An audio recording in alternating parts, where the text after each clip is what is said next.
अस्सलाम वालेकुम ख़वातीन हज़रात, लाइफ स्किल्स के एक और एपिसोड के साथ, एक और सवाल के जवाब के साथ NLPmantra.com की तरफ से मोहम्मद अली आपके सामने हाजिर खिदमत है। मुझे कभी कुछ लोग पूछते हैं जी ये आप बड़ी जल्दी से बता जाते हैं, तो मैं आराम से भी बता देता हूँ।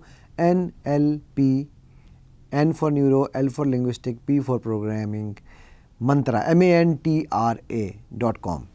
जी नाज़रीन, आज के अपने सवाल की तरफ चलते हैं। सवाल बड़ा मज़ेदार है। मेरा बच्चा लफ्ज़ से पढ़ाई से भागता है।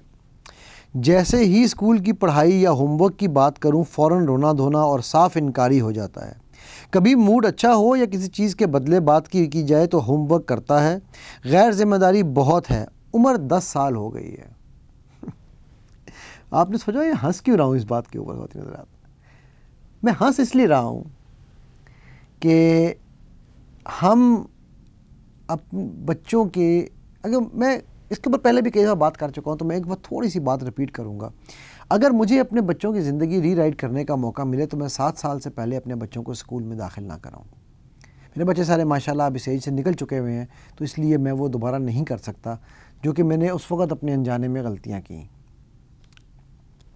ख़ुद हज़रात, पहले 7 साल में बच्चे का और आपका वो बॉन्ड बनना है, जिस बॉन्ड को आपने बनाना है। मैं यहाँ पर अपनी बड़े बड़े भाई की जो वाइफ है, मेरी भाभी जो हैं, मैं उनकी मिसाल से एक यहाँ पर बात बताऊँगा कि उन्होंने अपने बच्चों को जिस वक़्त वो छोटे थे, पंगूढ़े में थे, उस वक़्त से जो गिफ्ट्स देना शुरू किए वो किताब होती थी।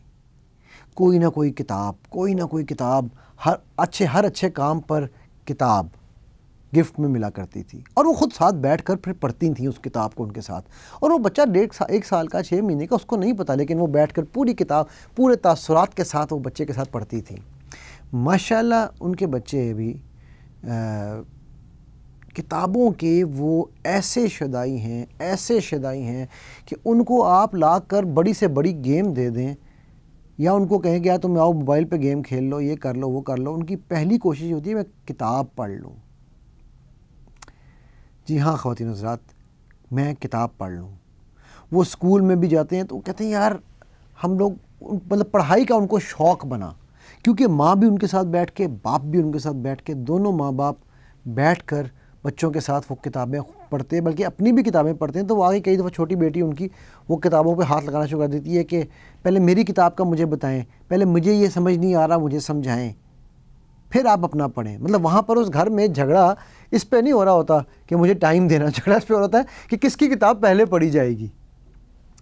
ख़ातिन हज़रात, अब आप सोचिए इस बात के ऊपर, क्या हम अपने बच्चों के साथ ये टाइम लगाते हैं जिसमें हम उन्हें मोहब्बत इल्म, इश्क किताब सिखाएं, और उसके बाद ये 7 साल तक पहले काम करने वाला था।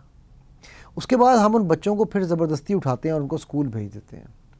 स्कूल में जाकर उनके उस्ताज़ा भी, जो मेरे उस्ताज़ा कराम से ये ख़ुसूसी इल्तिजा है, आप सब के लिए मैं इकबाल का ये शेर कोट करना चाहूँगा कि शेख मकतब है एक इमारतगर, शेख मकतब है एक इमारतगर, जिसकी सनत है रूह इंसानी।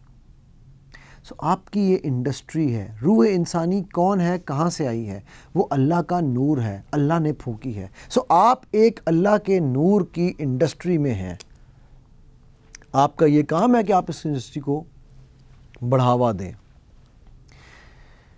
स्कूल जब वो बच्चा जाता है तो वहाँ पर टीचर्स घर में भी कंपैरिजन हो रहा होता है, और वहाँ पर भी टीचर्स कंपैरिजन शुरू कर देते हैं। अब जब कंपैरिजन शुरू होता है, सिंगल आउट होता है, तुम ख़राब हो, तुमने ये किया है, तुम ऐसे कर। जब वो सिंगल आउटिंग शुरू होता है, जब वो फिंगर पॉइंटिंग शुरू होती है, जब कंपैरिजन शुरू होता है, तो बच्चा ऑटोमेटिकली एक ककून में चला जाता है, एक खौल में बंद होना शुरू होता है, और फिर वो कहता है कि नहीं, मुझे नहीं पढ़ना। मैं आपको एक बड़ी मज़ेदार आज बात सुनाता हूँ कि मैं आज सुबह एक स्कूल में गया, बड़ा ही मज़ेदार तजर्बा रहा मेरा उस स्कूल का। तो वहाँ पर वो हिफ्ज़ भी साथ करा रहे हैं। तो जो ऊपर हिफ्ज़ वाले बच्चे थे, उनमें से एक बच्चा जिसने सबसे ज़्यादा ग़ालिबन 8 पारे अभी तक हिफ्ज़ किए थे, वो स्कूल नया शुरू हुआ है, जो उस बैच में जो बच्चे थे उसमें उन्होंने 8 हिफ्ज़ किए हुए थे। उसको मैंने कहा बेटा मुझे थोड़ा सा कुरान सुनाओगे अपनी प्यारी सी आवाज़ में? मेरा ख्याल है 9 साल का बच्चा था या 8 साल का, 9 साल का था शायद। बेटा मुझे प्यारी सी आवाज़ में कुरान सुनाओगे?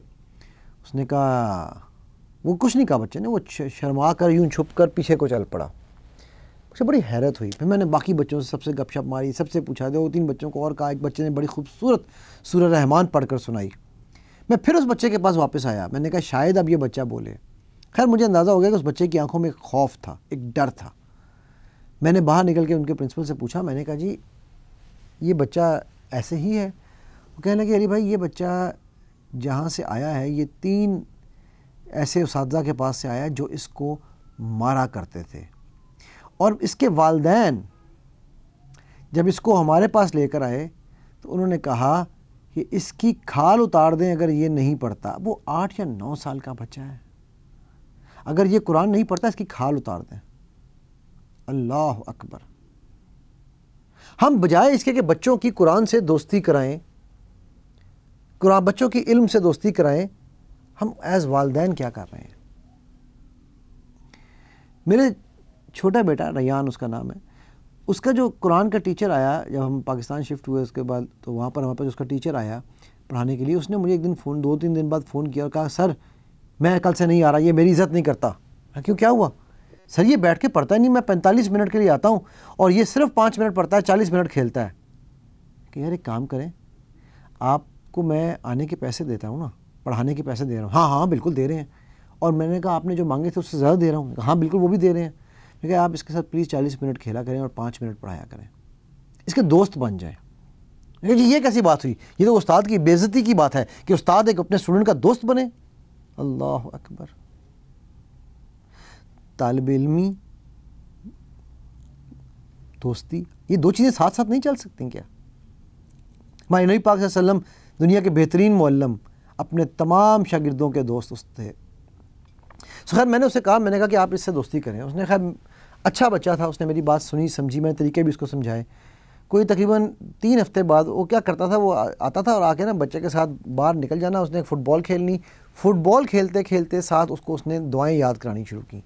कोई तकरीबन 3 हफ्ते की इस मेहनत के बाद वो और वो बच्चा बड़े अच्छे दोस्त बन गए। बच्चा उसको, मेरा बेटा उसको देख रहा होता है कि वो कब आएंगे सर। पहले वो होता था यार वो फिर कुरान वाले सर आएंगे। अब मेरा बच्चा उस सर का इंतज़ार कर रहा होता है और उस सर के इंतज़ार में अपना सबक याद कर रहा होता है। सो ख़वातीन हज़रात, अगर हम बच्चों को इस मसले से हल छुड़ाना चाहते हैं तो हम ये देखें कि उसके मुहर्रकात क्या हैं, वो क्यों रो रहा है। कहीं स्कूल में कोई उसको बुली तो नहीं कर रहा, कहीं स्कूल में कोई उसको तंग तो नहीं कर रहा, कहीं ऐसा तो नहीं है कि हम उस पर नाजायज़ ज़ोर डाल रहे हैं और हम उसके टीचरों को कह रहे हैं मारो इसको, जो मर्ज़ी करो, और उसके सामने कह रहे हैं। तो क्या सोच रहा है कि मेरे माँ बाप मुझसे प्यार नहीं करते, मुझे जानबूझ के एक जहन्नुम में भेज रहे हैं। सो हम इल्म से नफ़रत बच्चों के अंदर खुद डाल रहे हैं। जब हम ये नफ़रत डालेंगे तो हमारा बच्चा ये सब काम करेगा। खुदा के लिए सिर्फ़ और सिर्फ अगर आप बच्चों को बदलना चाहते हैं तो पहले अपने आप को बदलिए, अपने रवैयों को बदलिए, अपनी सोच को बदलिए, अपने तरीक़ों को बदलिए। इल्म खुद हासिल कीजिए, अपना बचपन याद कीजिए और अपनी महरूमियों बच्चों के अंदर से मत जिए। मैं डॉक्टर नहीं बन सका तो मेरा बच्चा डॉक्टर बनेगा। भाई आपका बच्चा अगर डॉक्टर बनना ही नहीं चाहता तो ज़बरदस्ती क्यों? मैं बार बार ये बात कहता हूँ। और फिर हम बच्चों को मुर्द इल्ज़ाम ठहरा देते हैं। बच्चा शरारती है, बच्चा शैतान है। अल्लाह अकबर। शैतान को तो अल्लाह ने निकाला था और हम बच्चे को शैतान का लेबल दे रहे हैं, अपने बच्चे को। इसके ऊपर मैं पूरी एक वीडियो बना चुका हूँ कि बच्चों को हम किस तरह की लेबलिंग करते हैं। सो खुदारा इस बात को समझिए। बच्चों को अगर आप स्कूल में और पढ़ाई की तरफ राग़िब करना चाहते हैं तो पहले ख़ुद अमल भी करें और उसके बाद बच्चों को प्यार से उस तरफ लेकर आएँ। बच्चों के दिल में शुरू से शौक़ डालें।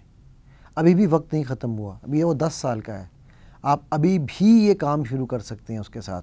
मैं गारंटी देता हूँ 10 से ज़्यादा महीने नहीं लगेंगे, वो बच्चा आपके साथ हंसी खुशी दोस्त भी बनेगा और वो बच्चा किताबों का भी दोस्त बनेगा। इसी दुआ और इसी इल्तिजा के साथ ख़वातीन हज़रात कि अल्लाह ताला हम सब का हामी और नासिर हो। मोहम्मद अली आपसे इजाज़त लेता है और आप अपने गिरद नवाब में सबका ख्याल रखिएगा। और आपके कमेंट्स हमारे लिए बहुत ज़्यादा इंपॉर्टेंट हैं, बिकॉज़ ये सवालात आप पूछते हैं तो मुझे ऑक्सीजन मिलती है आपको जवाब देने की। सो इस वीडियोस को जिस तरह आप और चीज़ों को शेयर करते हैं, लाइक करते हैं, जिनके शायद इतने फ़ायदे लोगों को नहीं होते बल्कि किसी का मजाक उड़ाया जा रहा होता है कई दफ़ा, अगर आप उसी तरह इन बातों को आप, जो कि मुझे यकीन है कि आपको बहुत फ़ायदा पहुँचा रही हैं और आपको बहुत पसंद आती हैं, इनको लाइक करें, शेयर करें, इन पर कमेंट करें। इजाज़त चाहता हूँ। अस्सलामु अलैकुम वरहमतुल्लाहि वबरकातुहू।